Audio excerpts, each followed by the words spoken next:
Kahit naman sino idol, laging ipipilit ang tama kasi alam nila. Kahit alam nila na mali. No, hindi. Once you hit maturity na, ayaw mo na ng pagtatalo at tanggapin mo sarili mo na mali ka, it's okay. Sa mga pagkakamali po tayo natututo, sa mga pagkakamali po natin nararamdaman na tao po tayo, hindi naman po pwedeng puro tama. Hindi pwedeng puro positibo, hindi pwede na puro negatibo. Dapat balance po yan mga kaibigan. Sabi nga nila, hindi pwedeng puro saya. Meron din lungkot para mas ma-appreciate mo yung saya kapag may lungkot. Diba?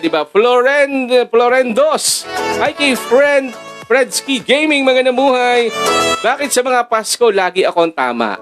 Isang tingin ko lang, okay agad. Hindi ikaw tama. Nirerespeto ka lang nila. Oo, nirerespeto ka lang nila at ayaw nila makipagtalo.